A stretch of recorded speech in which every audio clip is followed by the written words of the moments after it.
number one funny man. What? Hey.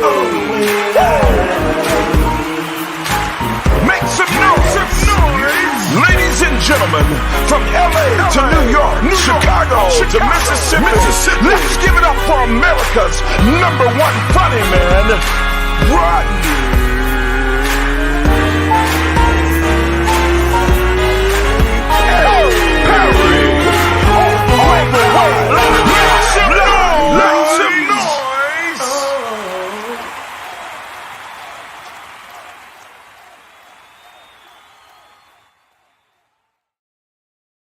What up, party people? It's your boy, Rodney Perry. You're tuned in to Rodney Perry Live, and it's going down the way it always is going down. Now, crazy great weekend this past weekend. Fun. I did an event. I did the Black Push inaugural gala. And, you know, one of my little pet peeves, because sometimes when people do a first thing, they call it the first annual. But guess what? It's not. It's not annual yet because your ass ain't never did it. So it kills me when somebody say they about to do the first annual something. But this guy was smarter than that. It's the Black Push inaugural gala, downtown Atlanta at the Omni Hotel. Oh my God. When you talk about personifying the civil rights movement, and one of the things I love about Atlanta, and I know we got an audience from Texas, we got audience from all over the country, all over the world, but the beautiful thing about Atlanta is the connection to history. T. Gray is in the building, Keandra, Roy G, Sylvia, Teresa Bryant. Man, love, man, respect. Appreciate y'all popping in today. But one of the things that I love about Atlanta is the connection to the civil rights movement and the likelihood to end up in a room with some awesome people, whether it be Andrew Young and his people, my buddy Elder Sean Smith, who put this event on. So many great people, man. They gave out awards. They gave out the Unsung Award, the Freedom Riders. The Freedom Riders, man, I got a chance to meet some of these people. And as teenagers, they put their lives on the line for the civil rights movement. I can't imagine what that must have been like. It was a great program. Helen Butler, I got a chance to meet her. She is the executive director of the Georgia Coalition of the People's Agenda. Man, nice lady, man. Good folks. And how about this? You young people out here know this. People are getting older. The people from the civil rights movement are getting older. So who's going to take the mantle going into the future? People like Zenona Clayton. She's 92 years old. People like Reverend Timothy McDonald III, Deborah Scott. These guys were all honored that night. So, man, we're going to talk to Sean Smith later on in the show today. But I just wanted to really shout them out. And how about this? Let me get my co-host in here. But I did something yesterday that I don't do. You know, and I know my co-hosts, they wild. They do stuff. But I don't do this. So let's get them on the show. Ladies and gentlemen, one of my favorite comedians. I don't know if she knows this. I watch her command the stage, destroy so many times. She's such an individual. She has her own podcast. It's called The Janet Dollar Show. It goes down Tuesdays on iHeartRadio. That's ATL Talks. Welcome to the show, Miss Janet Dollar Comedy. What's up, sis? Hey, what's happening, Rodney? How are you? And I cannot thank you for coming on enough, man. And I'm just a fan, man. I've sit and watch you, and you know, and you be like, look, Rodney Perry, you ain't going after me. you go, your ass need to get on out of here.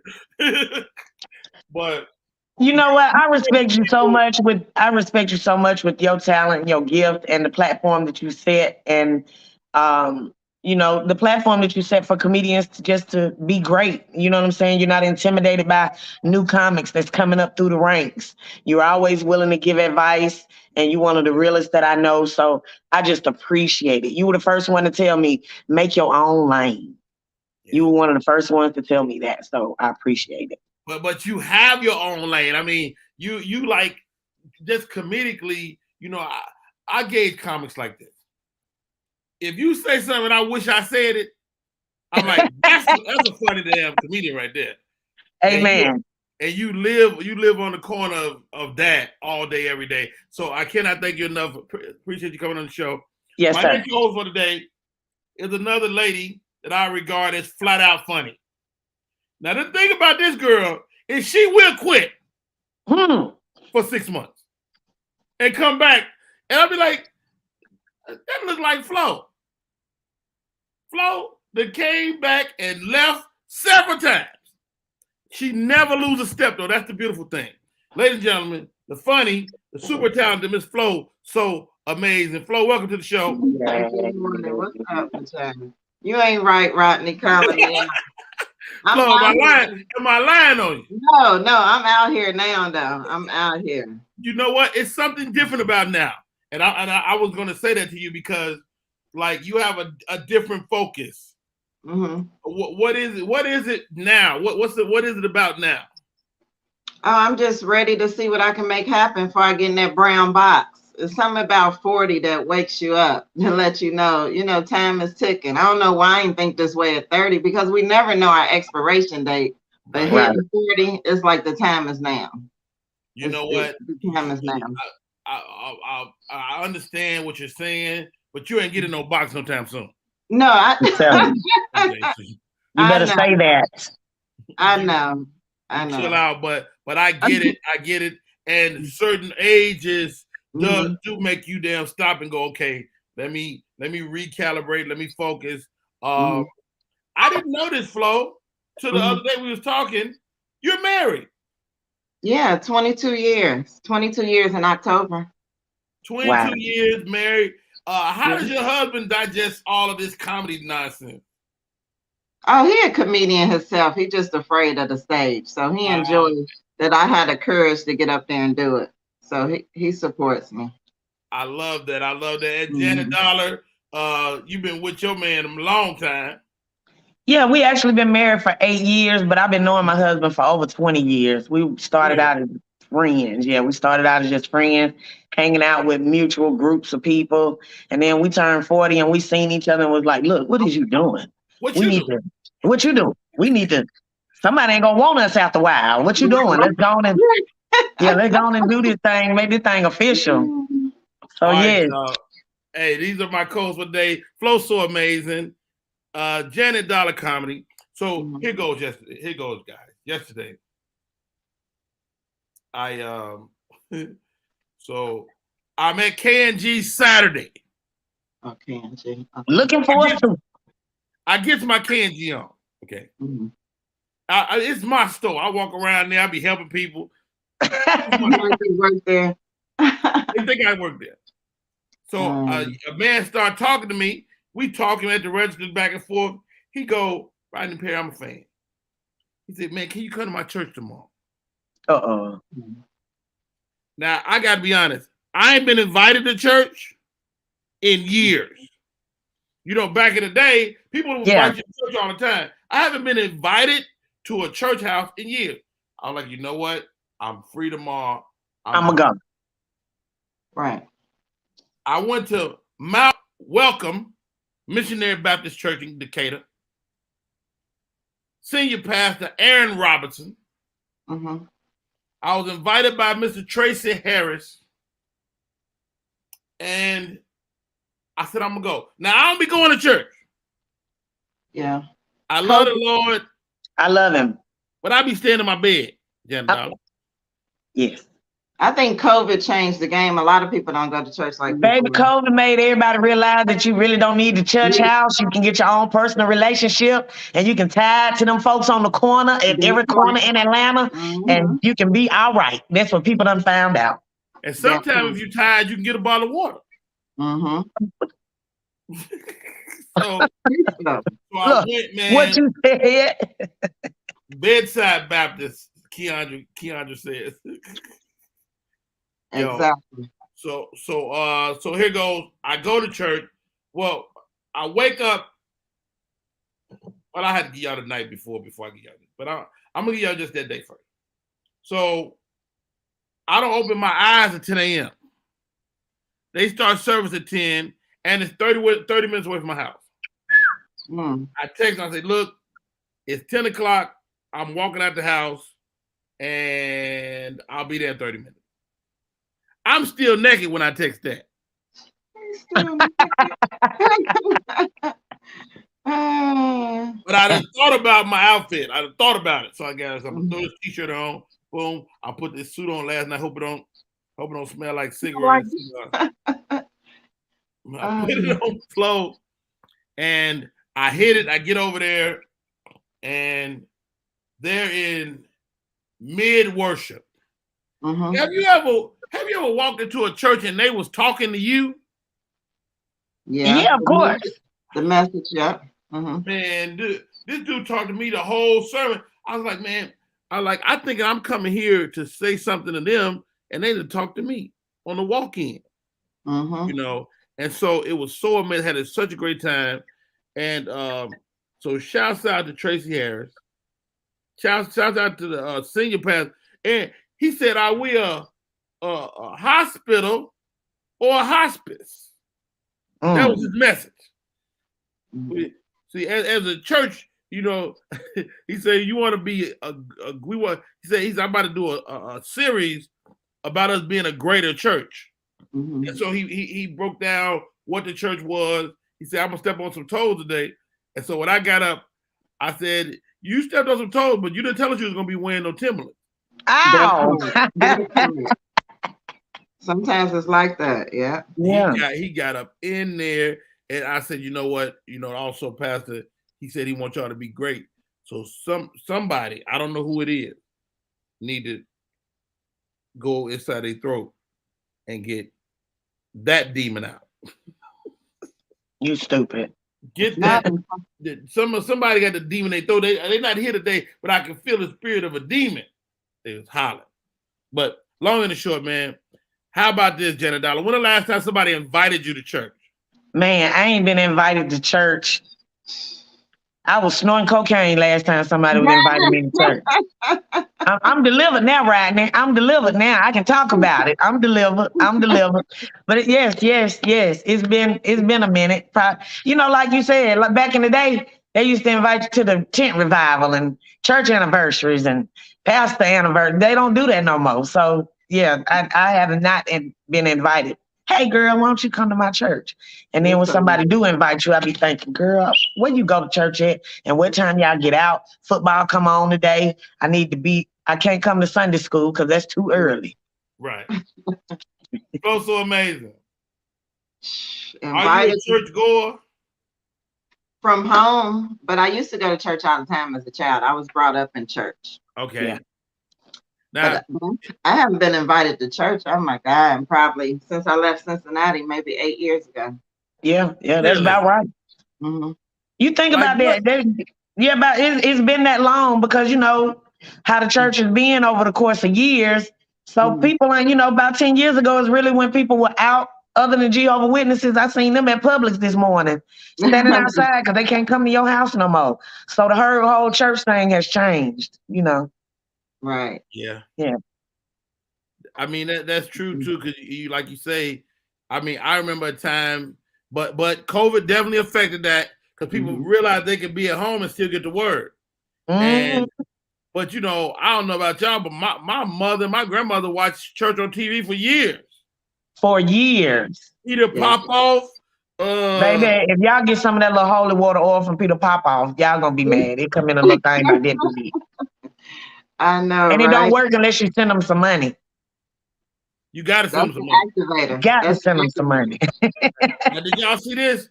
Creflo Dollar came out last week, a couple weeks ago. He said he been wrong about tithing. Oh, really? Yeah, You see after the you done story? bought a plane with my money, sir. That part. Hold on, ladies. Don't jump down the man's throat. He making a point. Okay, sorry. Excuse So me. the point is, he say I was wrong because they've been preaching the fire and brimstone method to tithing, and he said Right. you shouldn't tithe by necessity. You should tithe from your heart. That's true. So if you tithing because I said you should tithe, that's the wrong energy. So he's not saying don't tithe. He's saying tithe out of the kindness of your heart. That's how it should So all be. that time you done forced me to tithe, you need to give me my money back. So Well, first of all, Not your money. that money gone, Janet Dollar. can I get my money back, Pastor? You sure can. Let's jump into this. Tracy Chapman versus Nicki Minaj. Do y'all know about this?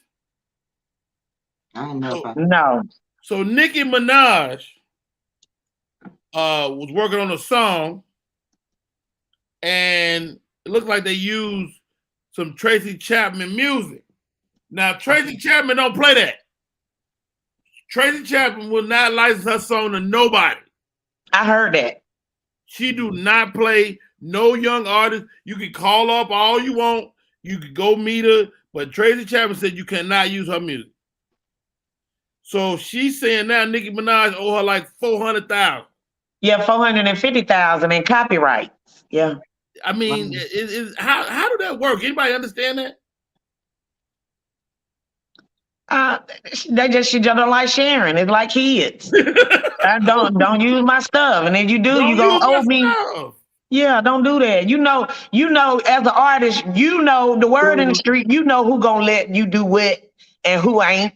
You just trying somebody up because you don't think Tracy Chapman will slap shit out you. That's what you think. Tracy Chapman look like she slapped the shit out you. I'm talking about Tracy Chapman. Look, help! I need help. She look like she will slap. Come here, because Tracy finna slap shit out me. Yeah, she look like she will slap shit out you. Hey, she need to pay her money. She need to pay that girl her money. Yeah. Now, here's another money situation. And you think that, Janet, you a podcaster?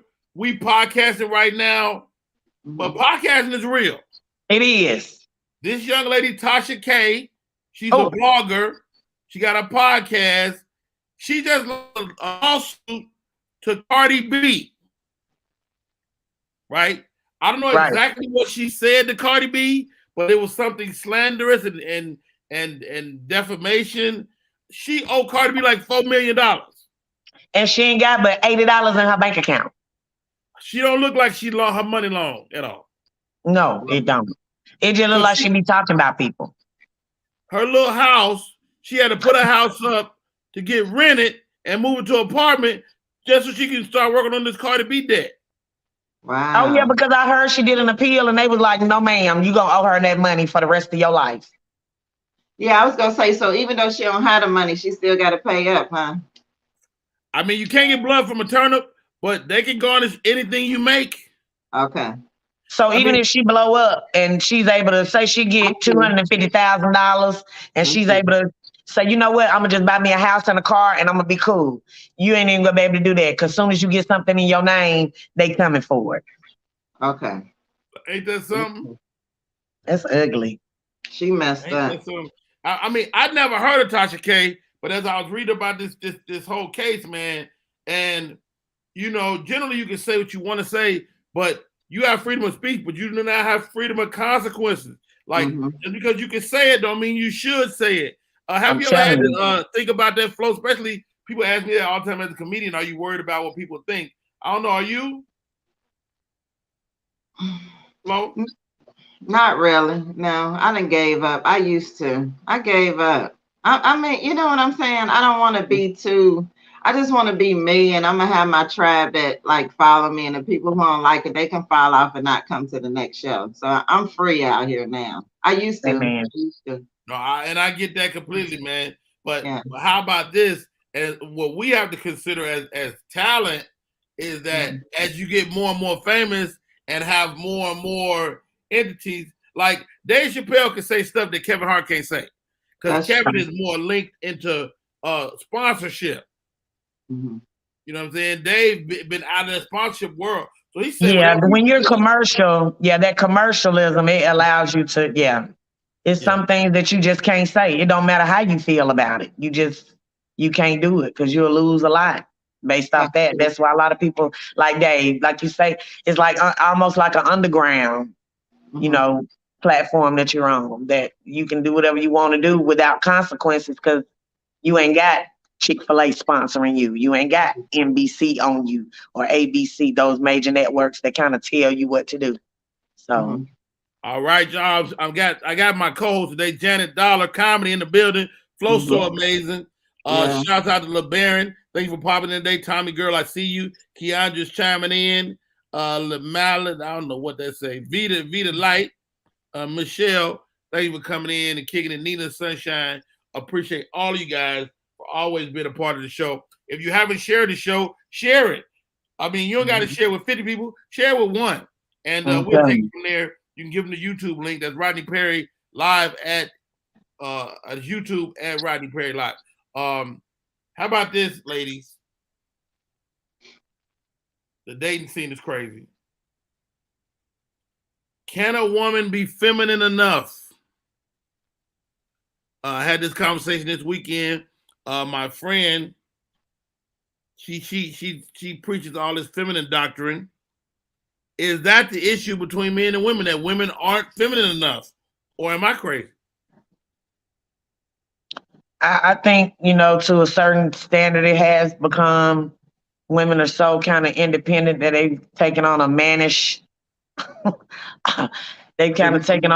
approach about things, almost like, I can do it, I can handle it, I gotta handle it. That's just kind of what it's turned into. But I mean, isn't that a woman's right if the guy is not in his position?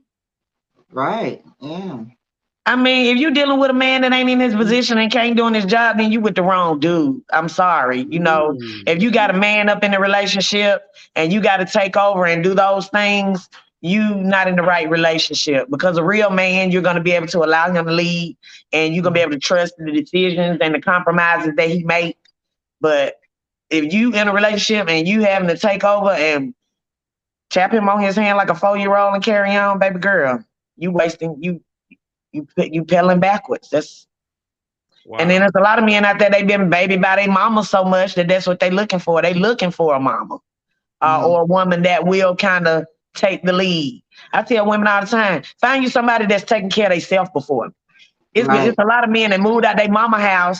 They moved in with their old lady. They broke up with their old lady. They moved in with their sister. They moved back in with their mama. They got into another relationship. They moved in with their old lady. And at the end of the day, they've never taken care of themselves. They don't even know how to pay bills. They don't know how to make any decisions when it comes to something like that. So when you're looking for something like that and you're trying to be aligned with the right person, you got to be mindful of that. Because at the end of the day, you'll be taking care of, you'll have another child in your house. Mm-hmm. Wow. And not saying he's not a good person. Yeah. It's just that, he just don't, he just don't know. Ain't nobody taught him. His mama done babied him. His grandmama, the women in his life, everybody. So that's just what it is. And if you in that and you have a problem with it, you need to move on, sis, because that's what he looking for. Wow. Hey, y'all, this is Rodney Perry. You're tuned in to Rodney Perry Live. We're all on all platforms, YouTube, Facebook, Instagram, Twitter. We're not on Instagram. I made that up. We're also on Twitter and, of course, Media Room 360 that takes us out to all of the television networks as well. Flow so amazing. Women are just making more money too now. So that's what make them feel, you know what I'm saying, so much more independent. But I'm like Janet, if you can't hold your own, then I can't build with you. I mean, you don't necessarily have to match my income, but you have to be able to provide. You have to be able to provide. And you should be working to get, what I want to say. You should be working over the time in the relationship to definitely level up. But women are making more money.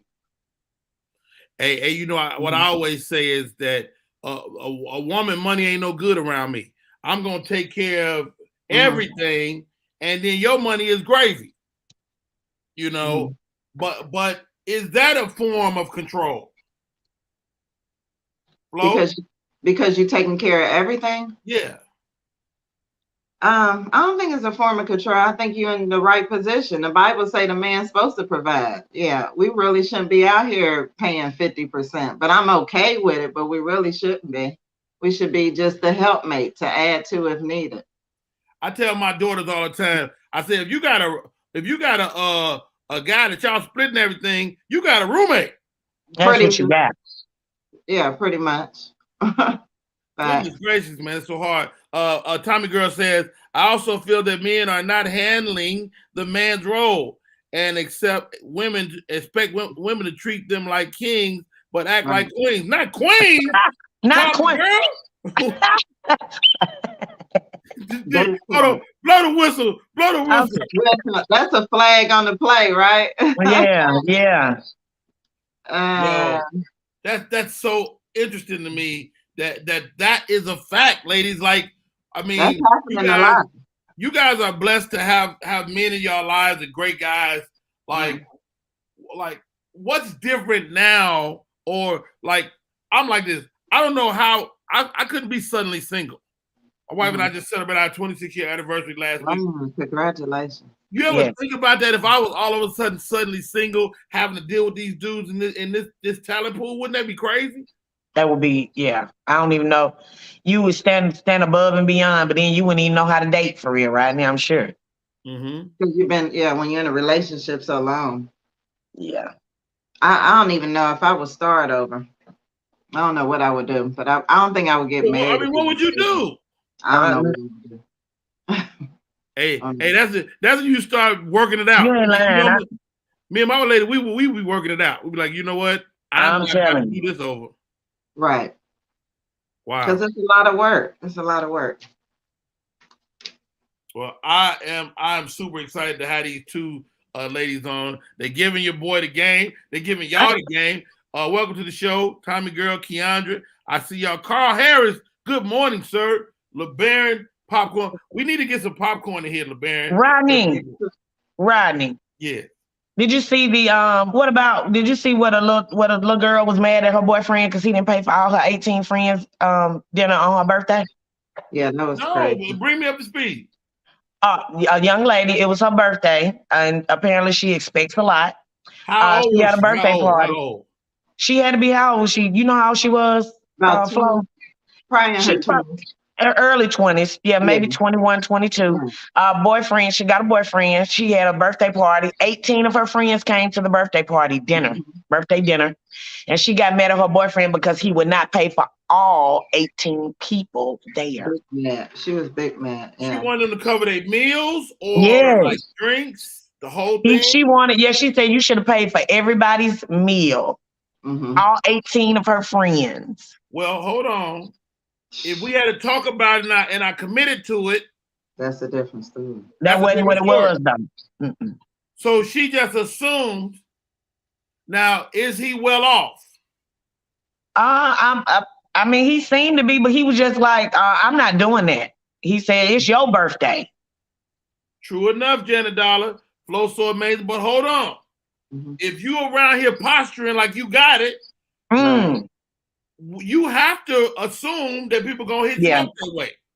Yeah, these younger, that's it. They're gonna test you. You right. If you don't say I'm not paying for that at the outset, then when you get there, I don't know. The show you done put on might perceive that you were gonna pay for it. Right. Maybe. Yeah. And is it fair? Probably not. I mean, we all got well-off friends. But if we had dinner, I'll keep my hands in my pockets and he said he ain't paying. Right.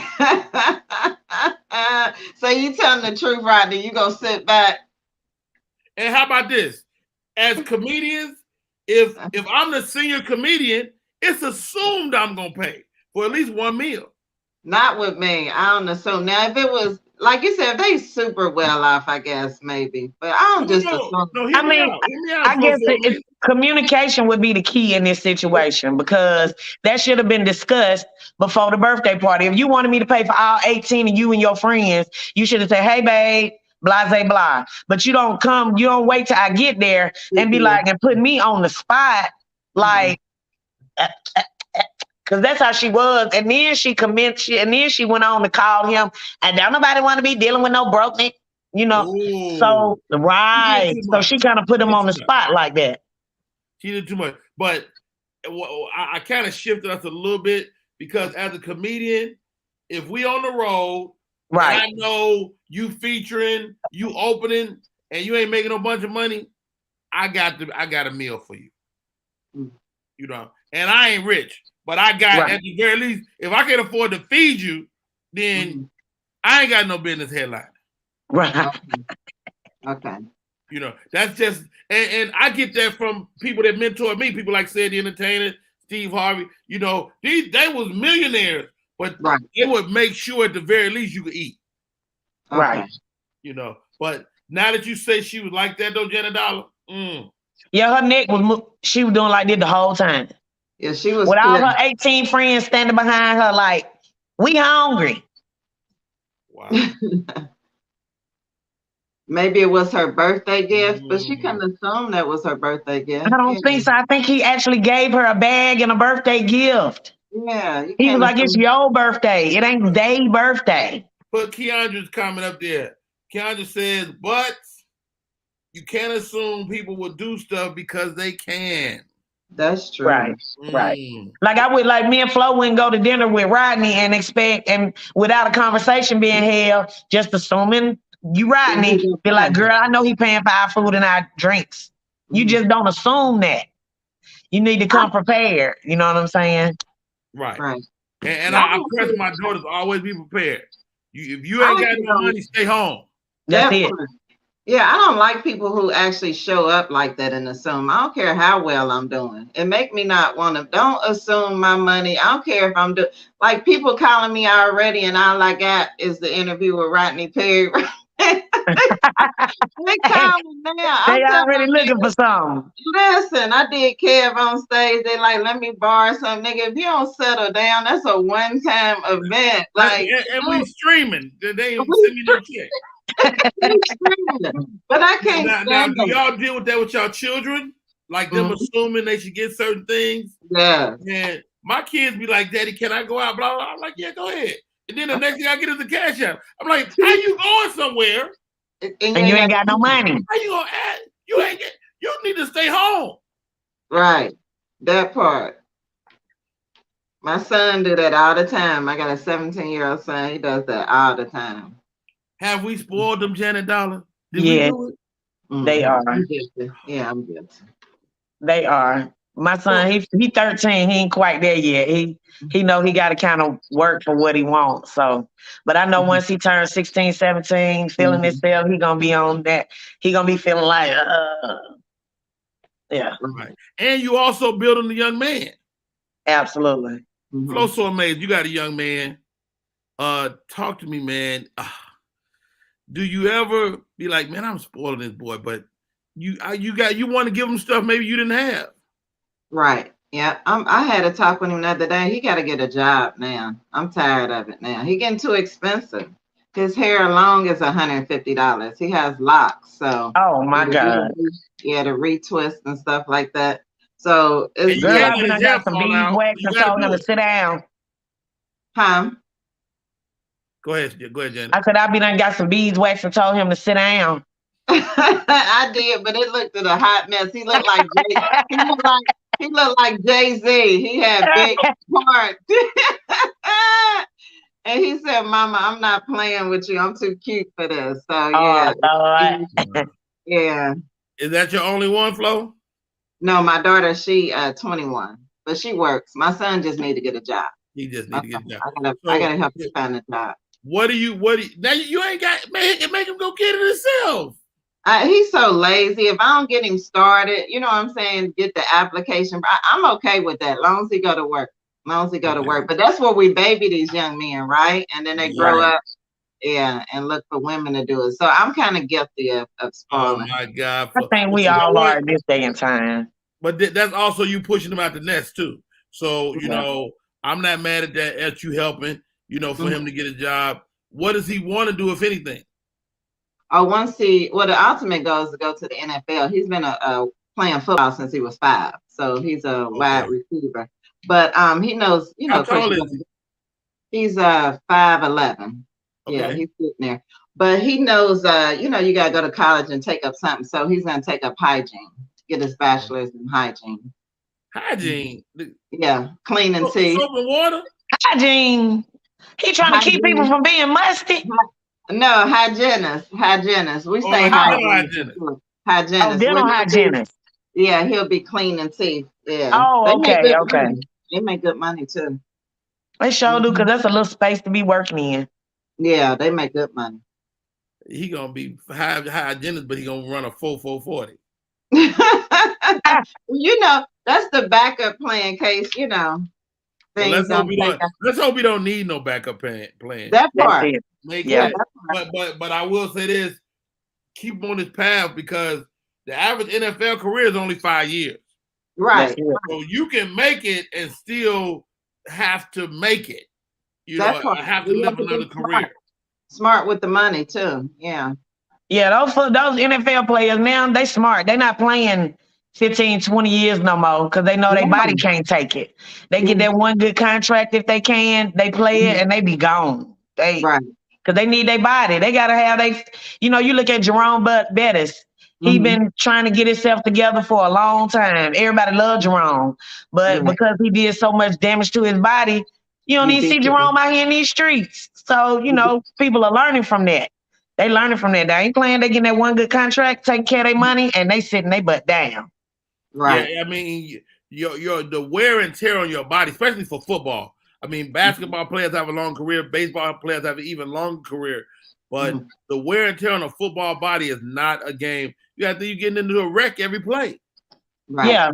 Yeah. Well, I see now where basketball players, they cannot come out of high school and go to the NBA, and nor can football players, but they still allow baseball players to come slap out of high school and go play baseball. Oh, yeah. And I'm not sure if that's because that's mostly a Caucasian-dominated industry, or, because they stopped us, because the NBA, baby, we was going straight out of high school.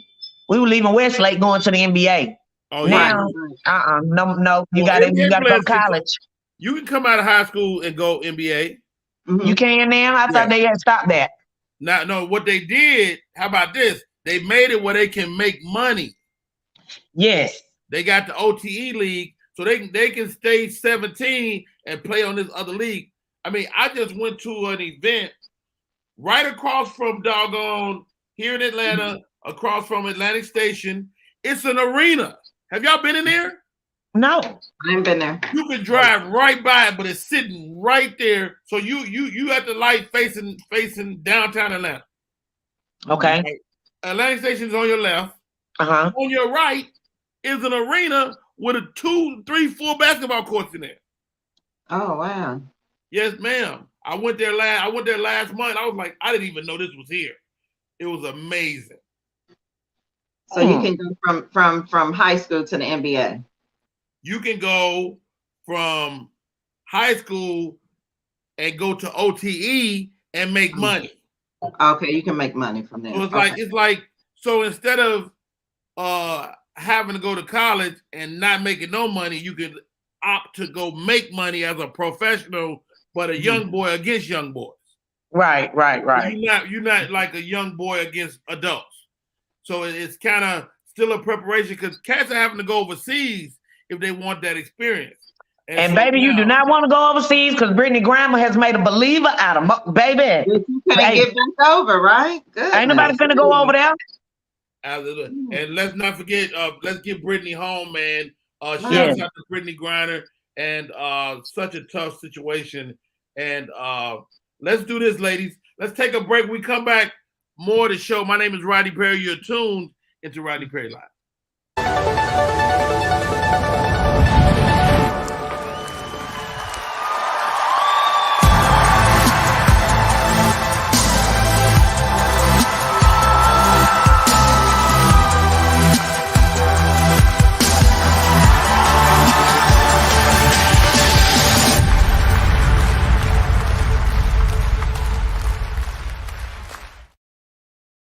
Party people, we are back in full effect. My co-host, rocking with some stimulating conversation. It's time for our first interview of the day. Me and this guy go back many years. He was a writer with us on the Monique Show. He has his own show, his own podcast that he does, I believe, daily. He's a producer. He's a creator. He's a comedian. And he's a Christian. He loved the Lord. I knew him when he was a heathen. Ladies and gentlemen, welcome to the show, Mr. Akatunde Warnock. Rodney Perry. Why you always gotta have that tone when you talk about it? I tell you how much you listen to my show, watch my show. You talking about it come on daily. It's on Tuesdays and Thursdays, Rodney. But I feel like every day I catch it. That's good.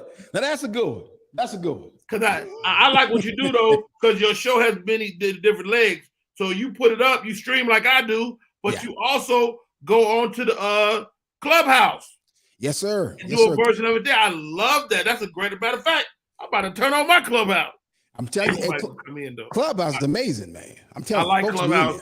So talk to me, Ak, man. First of all, thank you for coming on the show, bro. Man, first of all, congratulations for having me on for your show, and thank you for having me on. I appreciate you, man. You always show me some love. You know, we go way back, and of course, we got the most kids in comedy, so we got to stick together. Come on. Hey, I interviewed a young man last week. 27 children, Ak. Whoa. Okay. He still got 18 in the house. What? Oh yeah. But he got 2 wives. Yeah, that's the devil right there. That fella trying to have a heart attack. Yeah. Wait, Ak, what is that? That's the devil. That's a walking stroke. 18 kids in the house and 2 wives, sir. That's pressure. He's a night by himself, put you in the poorhouse. Right. Come on now. I mean, like for real, that's too much now. I got 1 wife. That take a lot right there. To manage 2 women and 18 doggone kids. Yeah, he need to find something else to do with his time. Man, I'm telling you that. Hey, my name is Rodney Perry. Tune in to Rodney Perry Live. I'm talking to Mr. Akatunde. Ak, you got a song on the streets. Please stop sleeping in church. It's burning up the charts. Please stop sleeping in church. Bruh, burning up the charts. Dude, first of all, are you Lil Duval? Because you've been had a music career for a long time. Man, you know what? Lil Duval took things to a whole other level. I ain't there yet, but I would love to get some of them Lil Duval checks. Lil Duval went on tour as a comedian singing songs. So I ain't there yet. I do my little songs at the end. People come for jokes. They don't come for no songs. The songs is just added value. So give me your body of work though. You got Please Stop Sleeping in Church. I got Peppermint Cigar. I got the Gas Too High song. Back in the day, back in like 2007, I think it was when gas first spiked. I had a Gas Too High song, and that thing was being played every day by morning radio personalities. So that was some good little money right there. And I just like writing songs. I like writing silly songs. I get with good producers who really can produce, and then just write silly lyrics. I love that, man. Yeah, I love that. I mean, you do it all, man. You'll wear a costume. You will put on some hair. First of all, people don't know Akatunde is a master barber. Yes, master barber. And let's not take that lightly. Real life, not no dude that just can cut a little bit. Akatunde is a master barber. So you do your own hair. You age yourself. Man, talk to me about figuring outside the box and all this great stuff. Dude.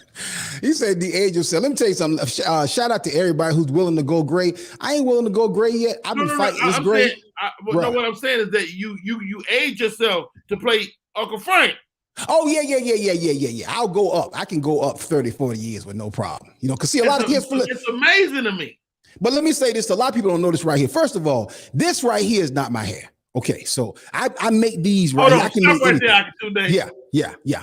What you just say? This right here is not my hair.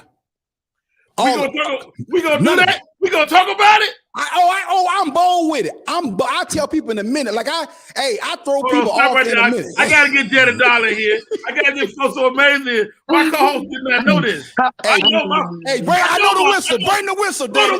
Bring the doggone whistle. Lord, I done found out this ain't Akatunde hair off. Yes. Wait a minute. What? Okay. None of everybody this. Stop. Everybody free. Yes. I'm gonna take us back to the beginning. Yes. Okay. We doing the Monique Show, and our hairline is starting to fade. Oh, it's fading quickly. It's like, fast. Yeah, it was like my hairline was scared of my eyebrows. It was like, stop, stay right there, stay right there, stay over there, and it kept easing back on me. Wait, I said, let it go, man. You're a handsome guy. You can go bald. Everybody can't go bald, and you got a good head. Yeah. You're right, Rodney Perry. He told me that. And was killing it. Season 2. I came back season 2 with a bald head. Yep. I said, way to go, Art. Yeah. And then the units came out. Yeah. I was like, I ain't got to be bald head. Nope. Art is a master barber, and he can do what everybody can't do. He can install a unit himself. And my daughter taught me how to do it. My daughter and I did the research. Like we went online. I was going to get her to take a class, but then I talked to a dude. He was like, "Man, you a barber?" He said, "You can figure it out." So her and I started buying the hair, and before I know it, I started getting really good at it to the point. This is how I know that it's good. That people don't even look at my hairline when I'm talking to them. This is the reason. I've been face to face with you, and it look amazing. It look natural. It really does. It really does. Nothing. I'd be the first one to clown, but I don't even say, like, if you wouldn't have talked about that, I wasn't gonna talk about it. Hey, I'm bold with it. I'm thinking about putting out a wig line. I ain't figured it out yet. But if I figure out how to put these bad boys I'm talking about these comedians. They would talk about it and laugh about it, but then they'll tell you, bro, when I buy mine, just don't tell nobody. You hear me? They would be the first one with some hair and dare you to look at them crazy. I already know.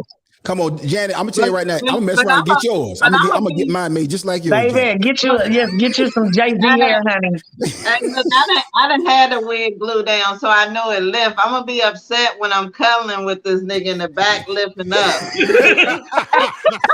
but that's the thing. So you gotta worry about that. You gotta worry about that. He can actually adjust it and take care of it. Yeah, I didn't figure out how to make it. I didn't figure out how to make sure it don't shed, how to make sure it don't lift up. I ain't worried about none of that. So you sleep in it? Do you put it on the nightstand at night, or you just sleep with it on? No. Oh, this don't come off. No, I keep this on for weeks at a time. Oh yeah. I'm talking about like a real. Okay. I see you after someday. This is not a game right here.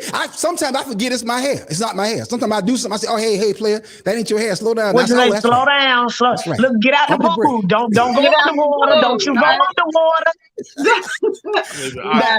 I tell them this, man. Yeah. Because we talk about this offline, of course. Yeah. And you schooled me so hard. You was like, Rod, I like the way I look. It make me look fire. Give you confidence, dude. Mm-hmm. Talk to me about the confidence factor of not having to worry about what your hair look like. Well, for me, I rocked the bald head for years. I mean, I had jokes about it. I had songs about it. It don't need me trying to hide it. My last comedy special, which is out there, distributed by a major distributor, I talk about the first thing when I hit the stage. So it's no secret that I used to be bald head and that I couldn't grow no hair. So then when I figured out the units, I was like, hey, it's cool. It's a great conversation piece. Other brothers come up and they're like, man, they're kind of clown a little, and they come like, hey, man, so for real, man, so how you do that, bro? Like, could that thing look real? Like, could I do that? And so it's a lot of brothers, if they could do it and pull it off and they knew they would do it. But see, here's the thing. I tell people all the time too, I am a hairstylist. So I know how to manage this. If I'm on the road and I need to keep it up, I need to change something out or whatever, I know how to do that. If you're a regular brother who going to the plant every day, this might not be the thing for you. You ain't lying. If it was somebody that wasn't trained, they'll be putting eyelash glue in their hair. I already know. Especially men, they wouldn't even. I'm telling you, it'll be like the Gorilla Glue girl. You'd be like, I done put some Gorilla Glue on my unit and I can't get it off. Now wait, Candace says, and you have a part, but the part is a secret. Oh yeah, the part is really like the piece that really takes it over the top. Because if you look at my head, you really can't tell. So the part is like clean, and so if somebody doubt it, and I don't want to tell them, they probably look at that part and say, "Oh yeah, that's his hair. That's no way. That's not his hair." So yeah. But now, what about the battle of the grays? Because I gave up grays. I'm going bald face, Homer Simpson lip, or My kids kind of look like Homer Simpson, Flo. Let me tell you something. The two most aggressive things out here in the atmosphere is Trump supporters and gray hairs.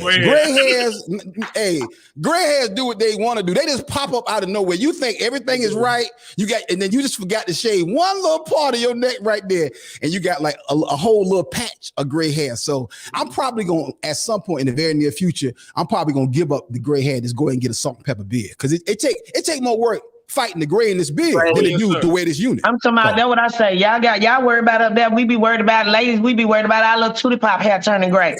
I be thinking. What's a tootie pop? You know what a tootie pop is? Well, I be asking my husband, I be like, babe, is that gray hair on my tootie pop? You can't dye. You better not put no dye down there. No, you don't want no dye down there. No, you put some dye down there, you're gonna be in trouble. It's like being with an old gray puppy. Anyway, we didn't bring you on here to talk about your hair. Right. I don't know how the conversation went left. It just went left. It is what it is, though. Hey, I'm gonna tell you what happened. Janet Dollar happened to that. But I'm not mad, because thank you, Jim. Don't be mad I said tootie pop. Hey, it's the tootie pop because I eat them. But anyway, look. Shout out to Janet and that whistle. That whistle cracks me up. I see those videos, and she's go to blowing that whistle. I'm like, that is hilarious. Talk to me about your comedy, man. You produce comedy specials. You produce stuff for other people. You do comedy competitions. Your business. You know, you and your wife have put together a solid business foundation. Talk to me about that, bro. Well, you know, it was amazing. I was coming over here today and I was thinking, I said, man, you know, me and Rodney from the old school generation. And a lot of times people tell me, man, you know, I see you doing this and I see you doing that. And they don't realize, Rodney, it's a lot easier today because of the internet. The stuff that we used to have to do back in the day just to get work. I'm talking about having to call comedy clubs with phone books. You know what I'm saying? Oh, wow. You know, I'm talking about 411. Remember 411? You had to call a city and you had to like dial 411. You like Atlanta, Georgia, comedy clubs. And then it give you the numbers and you had to call the club and you had to get the booker. And then the booker don't come into Thursday. Then you had to call back and get the fax number and you had to fax it to him and call him back. He's like, I ain't got the fax. And then you had to fax it again. I mean, comics don't recognize. They don't know how you had to go out with quarters and put $1.25 in quarters in the payphone just to make a long distance phone call. So if you take all of that from back in the day and you put it here with all these different tools we got, I mean, you got to think. We are talking on a high-speed internet signal. Mm-hmm. Like it's a doggone satellite, like it's ABC. Right. So it's like, why not create your own content? And then a lot of comedians, I think, have to understand you really got two economies in booking. In comedy. You got two economies in comedy. You got the booking economy and the audience economy. You either learn how to get booked or you learn how to grow your audience. And the key is, if you don't recognize where you are with either one of those, you'll be doing stuff like you a comedian with a huge audience when you're really a comedian who need to be booked. So for me, I recognize how to do things to grow my audience so I can sell tickets, but at the same time over here, stay booked and take care of the house. So you learn it, particularly when you guys, many kids, me and Rodney got, you learn how to stay working, you learn how to figure this game out. So I just think how many kids do you got? You keep talking about all these kids. How many kids you got? Well, I got 5 kids. Now they're adults now, but when you got, it don't matter. They don't stop. They don't stop. Oh, yeah, you be thinking when they turn a certain age that you done. No, that's when they finna turn up on you with their grown ass. I know. Not in 2022. These kids be wanting to stay around the house. You know, we came up 18. Your mama told you we was ready to go. You going to college, you get the job. You gotta get up out of here. You gotta pay rent. You gotta pay. That's it. Like they can stay, but you gotta pay rent. Yeah. Ain't nowhere for free, but go ahead. See, I'm about to drop another special. Am I right? I'm about to film one. I literally about to film one. It's probably moving it right now to first quarter. We about to do a film though. We about to do a full-fledged feature film. I announced it this past weekend at the Stellar Awards that we're doing the film. It's called Thursday Morning, and we're filming it right here at our studio. We got a small studio here in Columbia, South Carolina. So we'll be filming it here. Is that the movie you were working on a couple of years ago? Is you revisiting that? I am revisiting it. COVID kind of held us up, and then I was actually working on another film at the time. But you know, I literally prayed. I asked God, what movie should I do right now? He made clear it was Thursday Morning, and then now with some of the stuff that's going on in the culture, I see why. Wow. Hey man, I would love to be a part of that film. Anyway, anything I can do to help you is done. Also, man, you talk to me about you and your wife and the team y'all have built, man. Oh man, thank you for asking that, man. You know, I've been married now almost 28 years. It'll be 28 years on December 9th. So the best manager I ever had was my wife. And I always say she's my best manager because she know what the numbers need to be. She know how much all the bills are. So she always knew how to keep me working. And so we've been working together. We have having an executive assistant, a full-time assistant, sister named Jasmine, who works with us here in the office. And then my son Jaleel is a contractor. And then we have a few other people who do a lot of different various business in terms of whether it's editing or graphics, animation, and different things. We literally just finished producing the Denny's Hungry for Education Winter Celebration. So we produced that for Denny's 3 years in a row. So what's happened is we kind of have learned, Eunice and I, how to create multiple streams of income in what we're doing, whether it's radio. Right now I'm on the praise party with Pastor Lenny. We're in 21 markets. So you just kind of learn how to continuously stay busy keeping multiple streams without getting off the craft. I always tell comedians, you got to stay funny. You got to stay right. You got to know how to come out in the city and talk about what's going on in the room, in the town, on the TV, whatever. You got to stay funny, but you can do other things along the way. Wow. Right. His name is Akatunde Warnock, fabulous comedian. And how about this? Ain't none of us got no light bulbs hanging in the background. I know, right? Only Rodney Perry. Only. I'm mad. I'm saying to myself, why you ain't got no light bulb? Rodney, that's a Home Depot light bulb. It costs $30. It looks amazing. It looks nice. It's distance. It's all about distance. Okay. You know what I watch YouTube videos. I watch YouTube videos of people I don't know, and they got these great sets. I'm like, how they put that together? I'm like, okay, and you just figure it out. Wow. Hey, man, I love it, Ak, man. How do people stay abreast with what you're doing and watch the show? Man, please, y'all stay with me at Comedian Akatunde on Facebook, Instagram, and Out Laughs on Twitter. Twitter's a side chick. I don't mess with it that much, but she's still there. But definitely stay with me on Facebook and Instagram and on YouTube. And then, if you always want to go on my website, IamAkatunde.com. That's how you can book me there. That's how you can get tickets to any of our coming up tours. We start back touring in August. We'll be touring August through October. We stopped to shoot the movie and we'll pick it back up again in January. So just make sure y'all stay in touch with the brother. What about make YouTube? sure y'all keep supporting Rodney Perry. What about YouTube? YouTube is Comedian Akatunde or the Akatunde Show. Either one will come up. Okay. Wow. You in Columbia tonight, Akatunde? I am actually here. I'm okay, here. I'm gonna be in when I get done with this, I'm leaving, headed your way. I'm doing main stage with Timmy Tim. Get out. You know I'm doing main stage tonight. Yeah, know he got that Monday night, so I'm doing that tonight. What time is that? It's at 8:00. You know what, Jen? I'm gonna try to come through there for real talk. Come on through there so I can blow the whistle. Let that that unit on your head.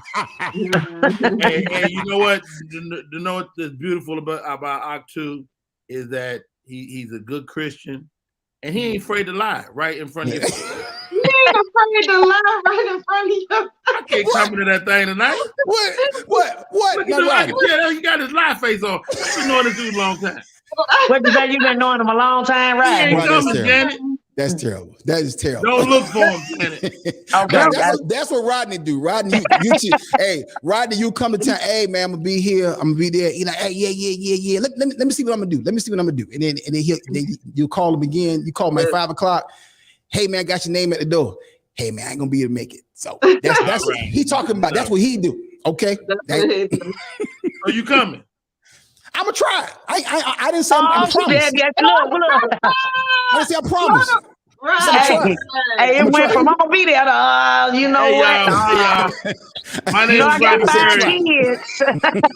My name is Rodney Perry. You're tuned in to Rodney Perry Live. That man is Akatunde. He is not coming to see Janet Dawes tonight. We'll be right back after this.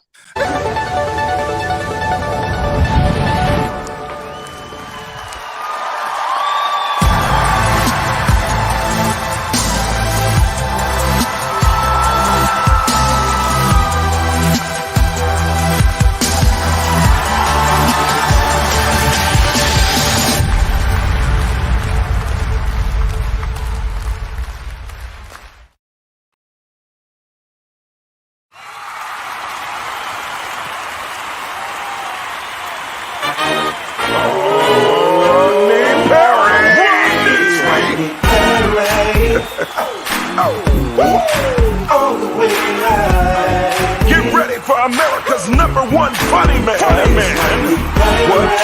What? Hey.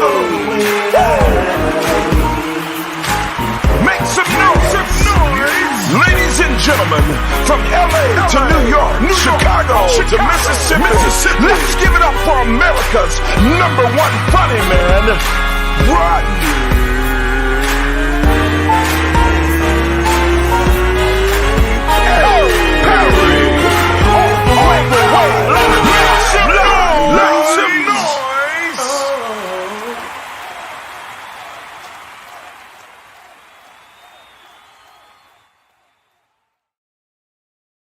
Yeah. What's up, party people? It's your boy Rodney Perry. You're tuning in to Rodney Perry Live. I can't thank my guest enough. Akatunde Warnock, super great guy, great human being. And not only do we joke with each other, we sharpen each other, make each other better men. Thank you so much for coming on the show, Ak. My co-host for today, Janet Dollar. Flow so amazing. Thank you. We're coming to you in this couple of seconds. But I got my homie just popped in. Ladies and gentlemen, I got an opportunity to do an event this weekend, and it was absolutely the most fulfilling event maybe I've ever been a part of. It was the Black Push inaugural gala, and I said this, Sean, I've been a part of many events. People have a first annual event. You can't have first annual because ain't nobody ever did it. Okay? It's got to be something more than that. It's got to be the inaugural gala. Welcome to the show, Elder. Not even necessary, man. Thank you so much. You can't stop me, Sean. I got to do it. I seen you in action. Thank you so much for allowing me to be on this morning, man. Thank you for being one of the most dynamic hosts we could have had for our first inaugural gala. You were absolutely amazing. Man, Sean, man, I gotta chill just as you was talking just then. You put me in the room. They told me years ago, and I got a chance to meet your mom, your family. They told me years ago that you would be before kings and queens. And you put me in a room before kings and queens, right? I mean, to step back and look at the Freedom Riders, the men and women at age 19 and 20 that decided to go on this trip for civil rights, not knowing if they would come back or not. It was so powerful. Me and Candy sat down as we got back home and we just reflected on the hundreds of years of history you put together. Zonona Clayton. Yeah. And how eloquent at 92. Yeah. She cracking jokes. Yo, Sean, have you had a chance to stop and pat yourself on the back? Not yet. So for me, I am in the office today. We're going to have a meeting as soon as I get off of here. And for me, it's been back to work. It's been about making sure that the legacy that we honored on Saturday night, like Zonona Clayton, Ambassador Young, having one of our very own Atlanta's greatest talents, Avery Dixon, perform. He was performing in the VIP room, as you know, and then he performed at the event. We had an awesome night. Deborah Scott, Helen Butler, who helped integrate UGA, where she was one of the first 50 Black students to ever attend UGA. Sandra Williams, Shannon Jones, everybody we honored that night. It was really trying to take the people who were there in the beginning, like Henry Hank Thomas, and bringing it to the people who are currently doing the work now. And I think we did a really good job of that. And like you said, Mrs. Zonona Clayton was still on her P's and Q's at 91. Still talking about the movement and what happened during that time, and still remember it like it was literally yesterday for her, just to be there and to be mentioned by her to say that I gave a great speech was absolutely amazing. So amazing event. Thank you for everything that you did. Man, you definitely bridged the gap. You made me ask myself the question, have I been doing enough? Talk to me about your call to action and what we need to be paying attention to. What we need to be looking at when we're talking about school shootings and gun control and things of that nature, man. You really kind of awaken fire in me to even know more. Can you educate us a little bit before you go? Yeah, so I mean, some of the things that Black Push stands for, one of the main things, we started out dealing with ex-offenders, helping them get rehabilitated back into the community. And for me, that is expanded to not only helping them get rehabilitated back into the community, but how can we deal with making sure that they don't end up in the system to begin with? How can we deal with making sure their rights are protected when they do end up in the system? And how do we build a society for when they get out of the system that's welcoming of them to come back? We've expanded to social injustice. George Floyd, you cannot be a human and not see what happened to George Floyd and so many other people, Breonna Taylor, so many other people, and not want to step into that. And then when we think about Georgia, let's just take Georgia as an example. Georgia was the beginning of the kickoff of voting new voting laws, right? SB 202 was the first law passed after the election, when we know that in Georgia, we had the most secure election. We had the biggest, highest voter turnout. And we see a lot of different things happening across the country now to stop that. And I think about people like Mr. Nona Clayton, Ambassador Young, who literally gave their life for us, for me, my generation, your generation, my mom's generation, to be able to have access to voting, and for us to not use that fundamental tool is disappointing to me. So how do we galvanize people around that? We're working with Black Voters Matter to help people across the state of Georgia, across the country, to get warrants lifted. If you have misdemeanor warrants, we'll be doing warrant clinics throughout the whole state of Georgia for the rest of the year.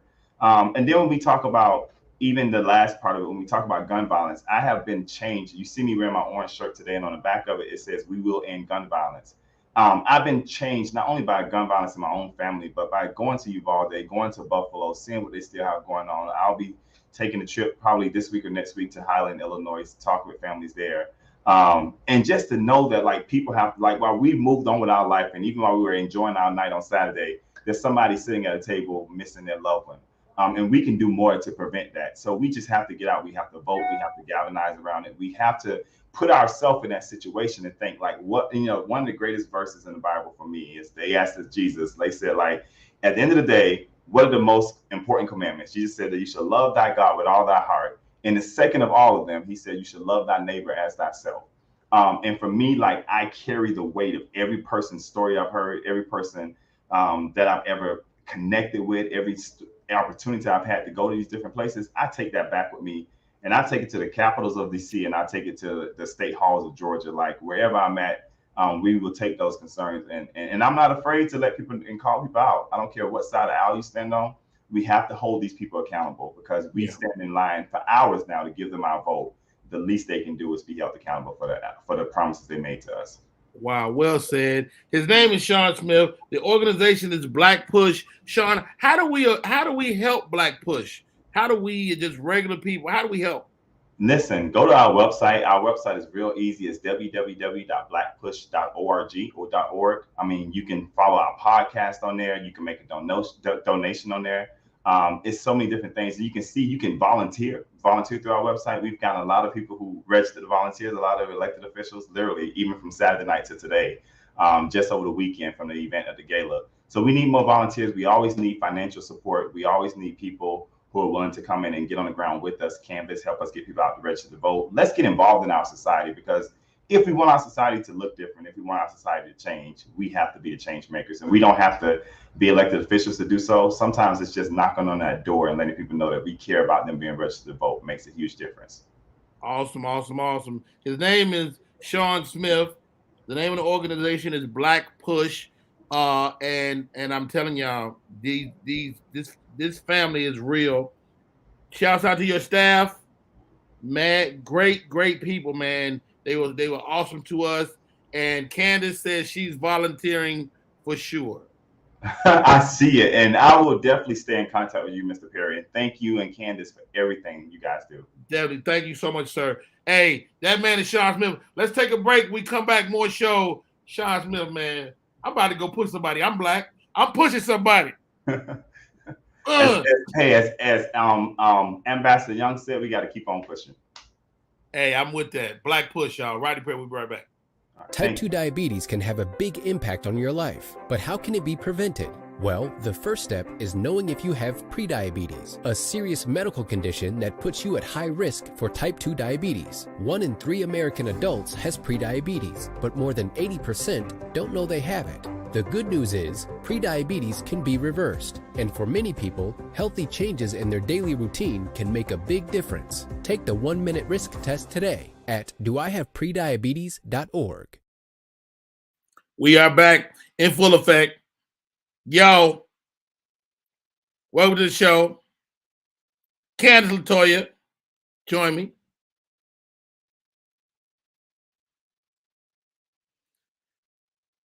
You muted. Good morning. You know, it was great to be at that event. You were there sitting right next to me, and the history in that room was crazy, right? Yeah, it was crazy. It was one of those moments. I told you, I felt like I was in a real like civil rights movement in that moment. Like it was just the energy there was amazing for sure. Flow so amazing. Janet Dollar, join me. Yes, sir. Like the crazy part for me, guys, is these people were 20, 19, right? Like, how do we continue that legacy going forward, in your opinion, Janet? Well, you know, I feel like these kids now they're built a little different. They have their, you know, it's an extreme. The line of kids are extreme. It's either they're ready to be great in politics and freedom fighters and civil rights, and then you got the ones that's out there killing and shooting. That's how extreme the realm is. Right. So these kids now, they move a little slower than we do, but they have their outlook on things are different. They're willing to kind of step out, and whatever they believe in, they're willing to stand up for it and with their chest out. They don't care what people think. That's why a lot of them that's why the LGBTQ SRMP community is so big. Kids don't care what you think about them anymore. They want to live their life to the fullest. They're not concerned with what you think, and they're willing to fight for whatever they think is right. That's why you're seeing them kind of, hopefully it's going to be a lot more young kids getting into politics, because they need to put an age limit on the Senate and the Congress. Nobody should be in there fighting for 40 years and you 80, 90 years old and you living in the Old Testament. And you living from when they stole the land and niggas picked cotton. Nobody's living like that anymore. They need to get some new blood in there.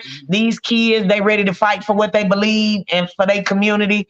And that's just what it is. We just got to let them they got to do it their way. We can't push our way on them. That's it. Wow. Well said, Janet Dollar. And you know, the crazy part, you can only be a member of the Senate, the president, or a door greeter at Walmart. Look, but I don't know how to encourage my son to want to stand up when his focus is the PlayStation and lemon pepper wings and crab bags. You know, like his focus is so, it's not about the world really. They kind of, you know. But you know what? You know what? I think they got to find their own way. Like, it'll be something he cares about. Absolutely. You know what I'm saying? Yeah, I was just saying I don't know how to encourage it as a parent. Yeah. But you know, I don't know. I don't know either. We all confused, Jan. Flo. You know, I be trying to figure the same thing out with my girls. Yeah. It's like, you know, how do you encourage them to be? But you know, I think you just got to be there for when they do make the decision to go, okay, you're doing the right thing. Yeah. I also feel like, you know, everybody's not gonna be that. You know, that's civil rights. Like, it's only going to be a handful of us, you know, that make that movement, right? And so, like, even like at that event, Rodney, it was not, you know, it was an intimate, small event. It wasn't like 1,000 people or anything, but it was quite a few young people there, like their kids, their grandkids. You know, some of the artists that performed, the bands, they were young teenagers. Yes. The special guests. So I think they're kind of molding these, you know, these groups of people to kind of continue that legacy. And that's kind of where, you know, we need to kind of continue to pour into those people as well. Wow, well said. Flo, you raising this young man. He on the game. He loved them wings. Lemon pepper. Lemon pepper. Yeah, lemon pepper hot. So sometimes I feel like I'm not a good parent when I hear about these young,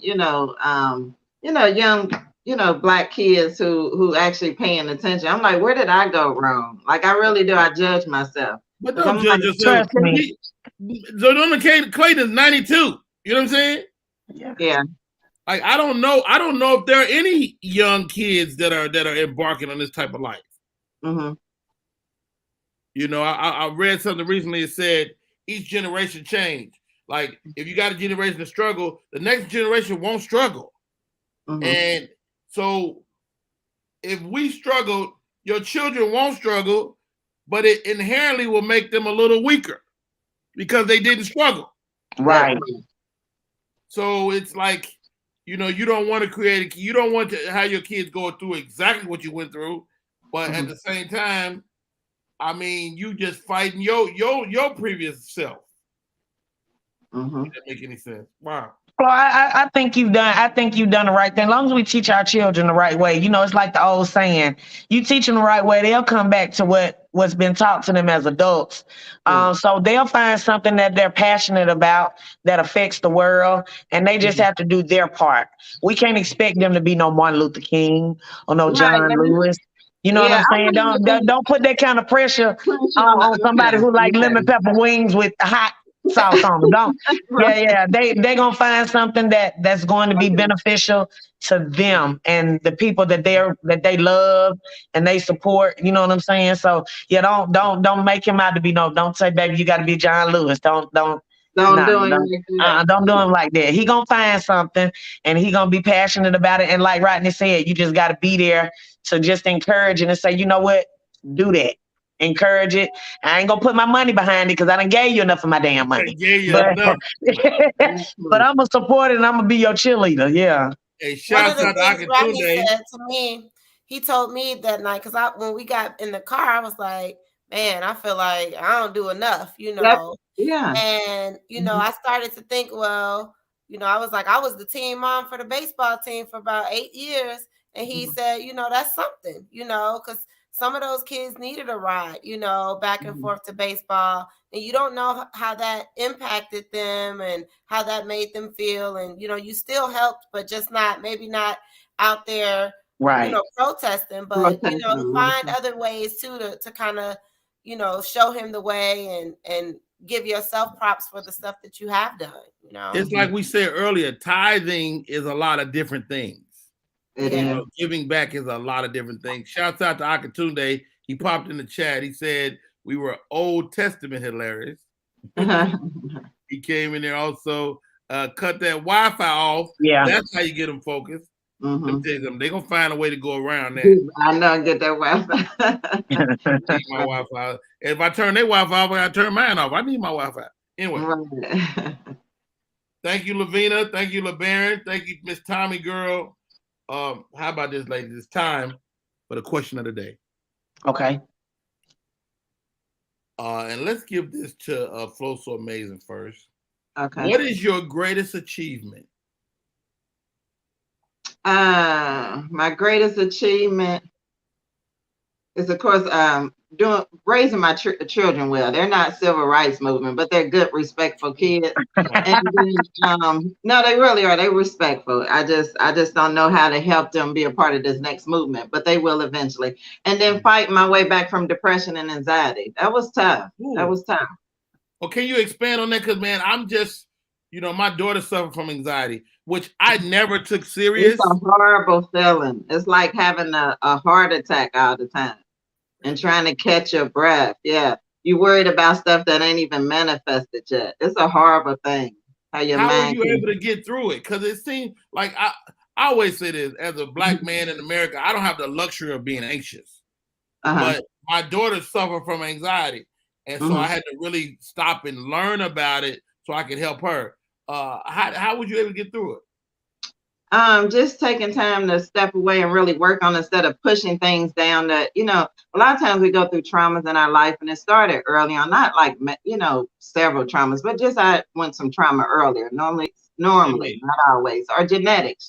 My mom and dad have anxiety too and struggle with depression. But so I went through, a little challenge as a teenager, and then, just kind of pushed that down and just, just kept moving through life. And then I lost my sister in 2017 suddenly. And so it's like everything I pushed down just like, broke and came to surface. So when that happened, I just went into like a deep depression. I stopped wanting to like, entertain and do comedy, and just sat around. I call it like a dead man walking syndrome. Like I was just on autopilot. I was going to work, doing what I can to like cook meals, but then I was back in my room with the blinds closed and just didn't want to do anything. Just felt lifeless. So after a couple of years of walking around like that, I just got tired of feeling like I was dead inside. You just get tired. I got tired. And so I said, well, let me start doing the work. So I just started going on YouTube and, researching, different like, videos to watch about how to, get yourself tips to get yourself out of a dark place. And meditation was one thing that I ran into. So I started practicing meditation and just casting down negative thoughts and replacing them with positive. But I tell people it's an everyday thing. It's an everyday thing. So every day you want to take the steps to take care of yourself, do self-care. You know what I'm saying? Look after yourself. Kind of start as mothers, we like nurturers. So we always want to look out for everybody else. When I made my step to start the process of coming back is when I started, just letting, my husband figure out his walk, my kids figure out their walk. I was there, but I just started honing in on ways to get me better. So whether it's through sitting in the park or, exercising, changing the way I eat. I have lost like 16 pounds. Just doing stuff to love on me more. Yeah, just loving on me. Just listen to you talk. I didn't know, of course, what you was going through, but I see your light is bright now. It is. Your light is bright, and thank God. Wow. Right. Wow. There's a young man that recently committed suicide, and I think a lot of times we don't take time to Jack Knight, the comedian Jack Knight. Yeah, we lost him. 28 years old, guys. Wow. Yeah, right. And you just never know what people are going through. So we have to take that time to really work on ourselves, make a commitment to ourselves. You have to become selfish when you're in any mental illness to really come out of it. Wow, become selfish. I love that. Yeah. I'm gonna give you another question, Janet Dollar. What class did you take in school that you still use? Well, it wasn't math because my mama had to fight my math teacher when I was probably in the 5th grade. You're the fighter? Yeah, because she was trying not to pass me. Yeah, if it passed my 10 fingers, we in trouble. I can count money. That's about it. Fractions and all that, decimals, they were not my. I like writing. I guess that kind of just drew me into comedy too. So I took a lot of drama when I was in school. My mother kept me busy in the church doing plays and things of that nature. So I'm gonna say English because I used to like to write and create stories and lie to people. So. It's amazing how you cultivate your children and they kind of latch on to certain things, and your mom probably didn't know you would latch on to it, but look at that. Yeah, because what started me, I used to do poetry in church, like Christian poetry. And then I started out before I started doing comedy, I was doing spoken word. So in Atlanta, that's what I was kind of known for. I would host spoken word shows. And then Big Kenny, he saw me. We had booked him to do some comedy at a spoken word event. And he told me, he was like, "You funny." And he was like, "Why don't you come and try to do, and I studied comedy. That's when Twisted Taco was over there off of 17th Street Bridge before they even built it. I used to go over there and watch Carlos Miller, Hank. It was a lot of comedians, Clayton English, all of them. I used to watch them. Drew Thomas over there, Reggie Jackson, white girl Reggie Jackson. I used to watch them do comedy over there, and I just did my homework. And one day I got on stage. So I owe Big Kenny that for just putting that out in the atmosphere. And a lot of times we don't even know how strong we are. We don't even recognize our strengths in places and things. And you just have to take those strengths and you have to move forward with them even in fear. You know what I'm saying? That's what the faith without works is dead. It is, with even when you don't see a light at the end of the tunnel, you just still have to move forward in your fears and your anxiety in the unknown. That's just what it is. But in school, I think English was my strongest. Because I like to write and I like to create. But yeah, when my mama used to make me be in them church plays and stand up and do them Easter speeches, I used to hate it. But she kind of kept me doing that because, back in the day, that's what they did. They kept us out the street. They kept us doing something. And a lot of times the church was the only place that was open all the time for us to be there and have that, that space where people were always saying, you can do this and you can do that. So even though I don't go to church today, I do owe them for a lot of Janet Dollar being me. Hey, y'all. My name is Rodney Perry. This is Rodney Perry Live. One more question. This is for everybody. You too, Candace. What movie can you watch over and over? Candy. Coming to America. Really? What scene? It's so many good ones. You are so sweet to me. I like the Samuel L. Jackson scene. Anybody move, I'll blow your effing head off. I like that. I like the when he comes to the room with Arsenio and he done changed up the room. He's like, it's a big rat. I like that one. And of course all the classics, but those were two that are two of my favorite ones that I can use over and over again, throughout the day sometimes. Yeah, Coming to America. Flow So Amazing. What's your movie? Every time you see it, you stop and watch. Pursuit of Happiness. Am I saying that right? With Will Smith? Yes.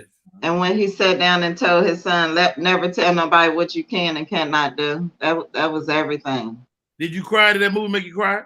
I ain't gonna lie, I'm a gangster, but yeah, I cried a little bit. I felt like I was his little son, just got a wig. You know what I'm saying? That touched me. So that's my movie. Janet Dollar, what movie you stop and watch every single time? Life. That's the movie for me. My favorite scene is when they had tried to escape and they came back and they made them stand on them bottles and their toes got stuck in the top. That was my and they were standing up there and they was together, but they was still mad at each other. So that that right there, it just kind of that movie for me, a lot of people got their different take on things. But that movie for me, it shows you how friendship is. You go through things with your friends. Everything might not be right, but at the end of the day, y'all be partners for life. You know what I'm saying? When you need them, they there. That's true. Bust up and then sing the upper room. Hey, my movie. The go-go room. Yeah, the boom boom. Ray's boom boom room. Mine is the 5 Heartbeats. I like that one. That's a good one. Every single time we come on, I gotta watch. And let's do this. My next guest is in the queue. I haven't seen this brother in a while. He has taken his life and career to another level, yet another level. Oh man, talk about sing. He's from that red clay out there. We're gonna take a break. We come back. Xavier Lewis.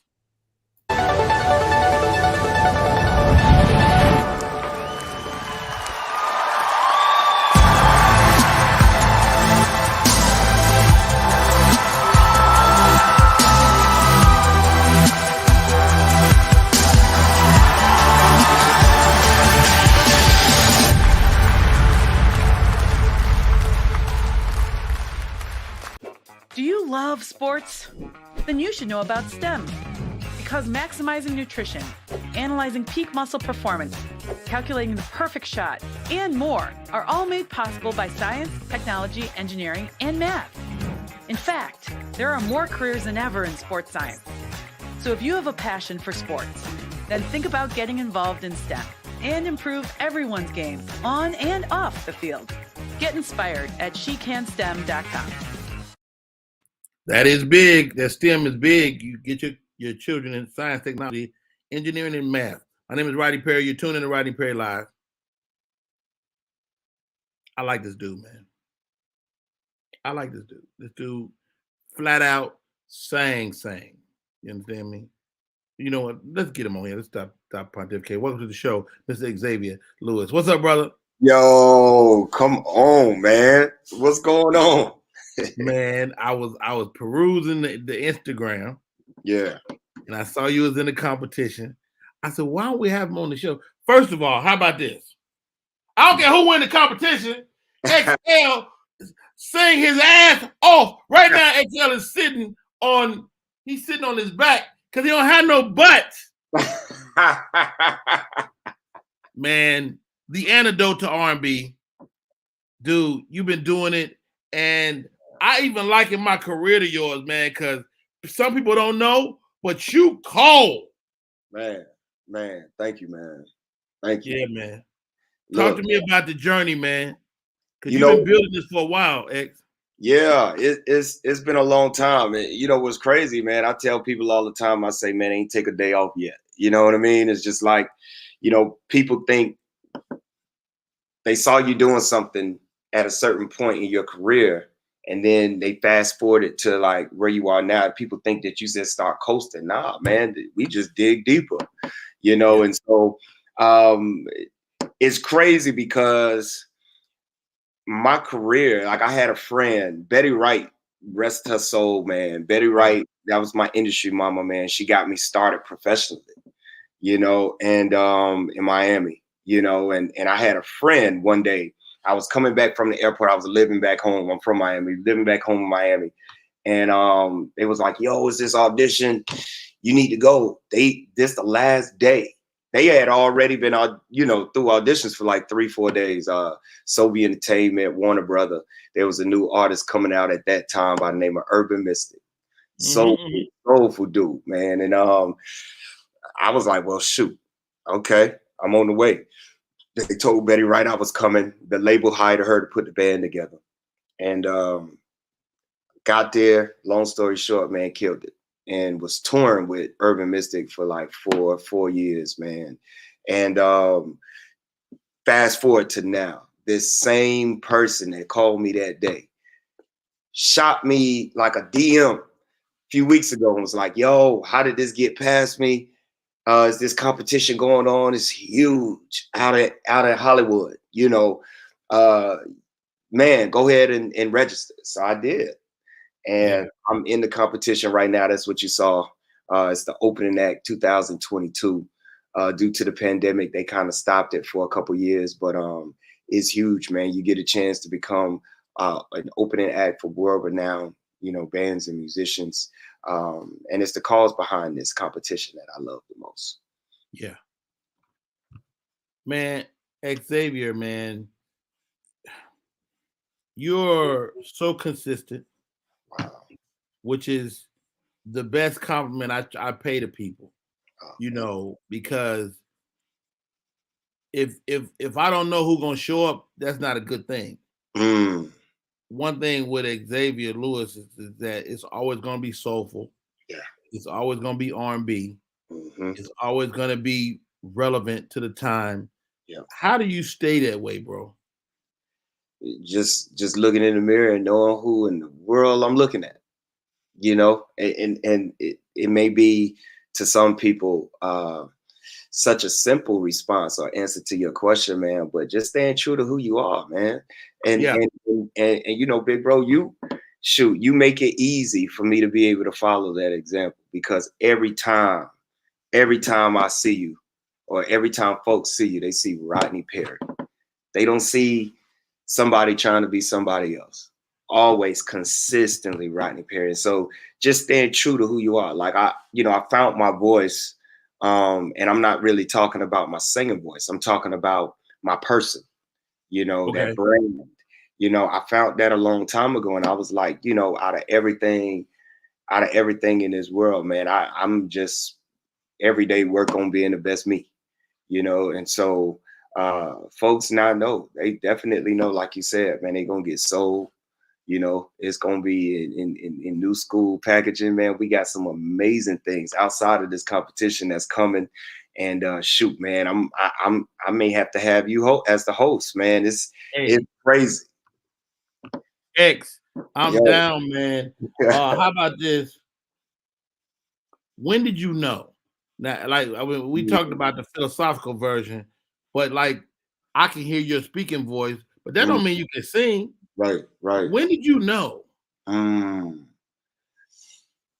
Man, I think just growing up singing in church, them giving me an opportunity as often as I like, to be able to just grow in my gift per se. I started to find out who I was and who I wanted to be, right? Mm-hmm. When you're on that platform, you're going to find out what worked, you're going to find out what don't, and so just having the opportunity to do that. And as I journeyed throughout my career, I realized that I wanted to be connected to people's soul, from my melody and my tone to my lyrics. If it wasn't necessarily so deep, I ain't really want no part of it, and it's a saying, right? Once you turn 40, that whole kind of like, man, I don't care, kick in. By time you get 40, and I'm not saying I'm 40, which I am 40 now, but by time you get to a certain stage in life, you no longer put on your shirt caring what nobody think about it. You no longer walk out the house, you get dressed how you want. You carry yourself how you want, and you at a place where it's you know exactly who you are. So for me, I just love the way people reacted when soul just hit them, and they jump to their feet, or they make a sound, or they make they reply to your performance in a way that, just the typical kind of like performance didn't give. So I tapped in early, and it started throughout my youth, but definitely we took it to another level as we grew professionally. One of my co-hosts this morning said you have to be selfish on your journey. Is that true to you? You have to be selfish on your journey. I think so. I think that definitely holds a lot of weight, because if you're around here, firstly, trying to please everybody, I came up with a saying, and I'm trying to find it here right quick, but I came up with this thing one day. I just rolled over and I just created a post, for IG, and it was just like, oh God, where is it? I got it here. But it was basically just me saying, I'm finally at a place where it's no validation. I don't need your validation. Come on now. I don't need your validation. I don't need your validation on my song. I don't need your validation on my singing. I don't need your validation, point blank, period. I'm a creative now at this place and space where there's no validation needed. And so when you say you got to be selfish, I agree. I think you definitely got to be so locked in and not caring really what people think, or not caring really what, people say. But that comment about being selfish is a thin line too, because you can't be so selfish that you shackle yourself from growing. Because sometimes it's a lot of stuff that the haters gonna say that'll cause you to like step into that next phase of starting. You know what I'm saying? Like, haters put you in the game. We just gotta be willing and ready to be tuned in. See, I don't close my eyes to nothing, my ears to nothing that I hear. So I can't be selfish enough that I block everything out. Hey, X man, contest is right here upon us. Can you give us a little something? You know what I'm saying? Because my co-host won't come on the screen till you. They say he got to sing. Oh man, shoot, boy, y'all got me waking up. First thing, let me see.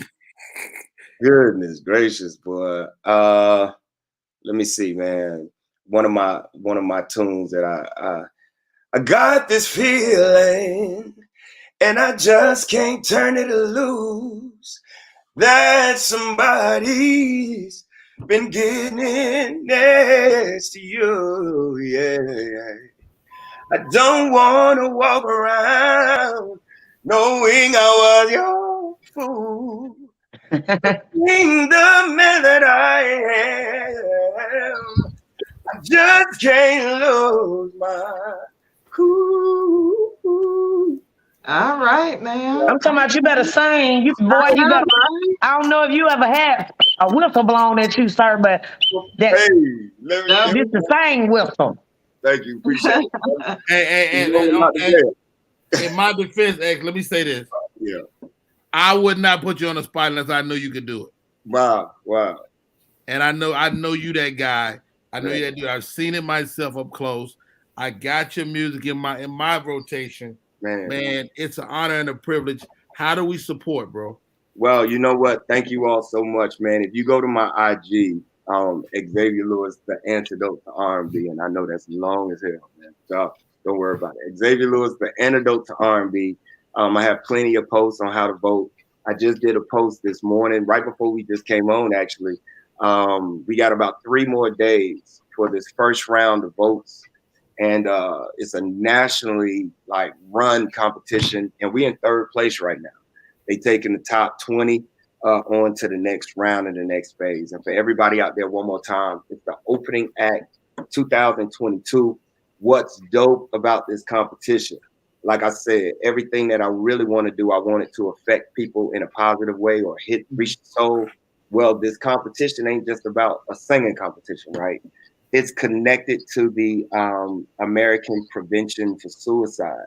You know, American Foundation for the Prevention of Suicide. Basically, I may be off with that title, but man, you know, you can do a free vote every 24 hours, but you can also do donated votes. Every $1 counts as a vote. You know, and those funds go back towards suicide prevention and those that's dealing with it. And so when I'm able to be a part of something that just does something for somebody else, man, I turn up even more. So y'all can go to my page. The link is in the bio. Xavier Lewis, the antidote to R&B.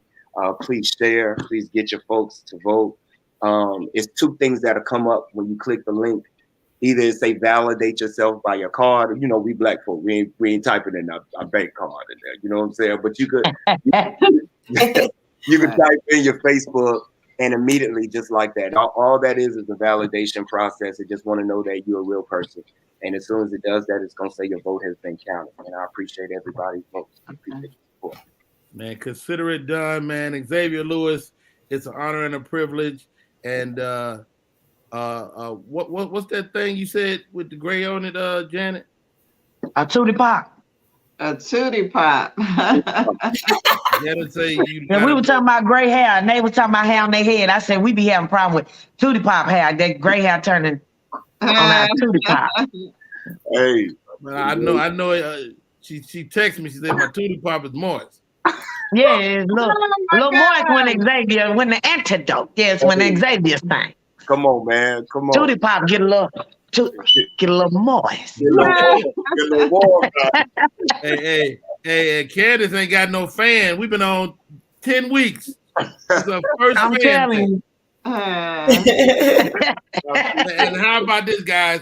Didn't we come full circle? We talked about mental health earlier. And Xavier, you brought it all the way home, man.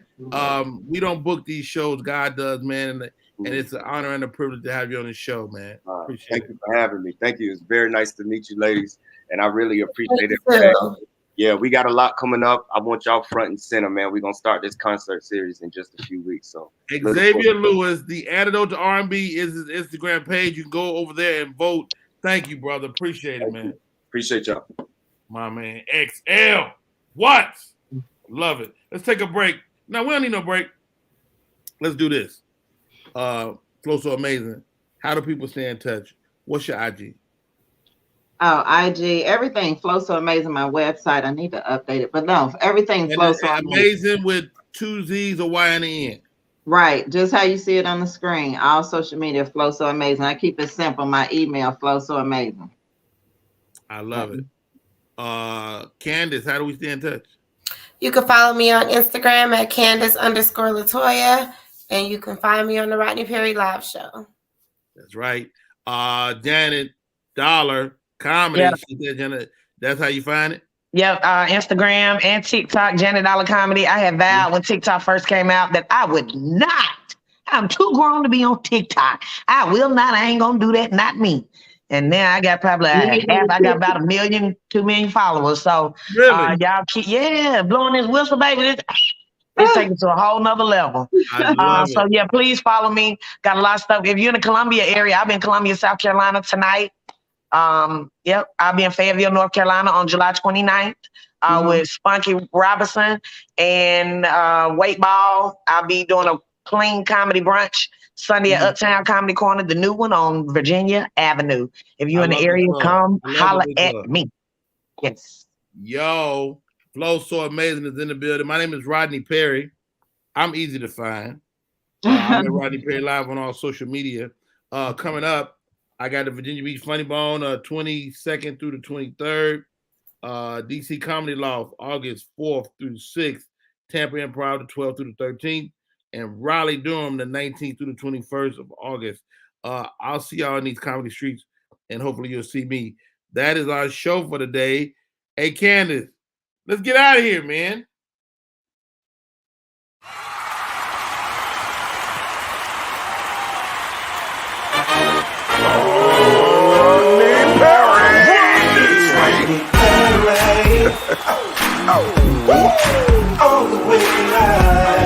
Get ready for America's #1 funny man. What? Hey. Make some noise. Ladies and gentlemen, from LA to New York, Chicago to Mississippi, let's give it up for America's #1 funny man.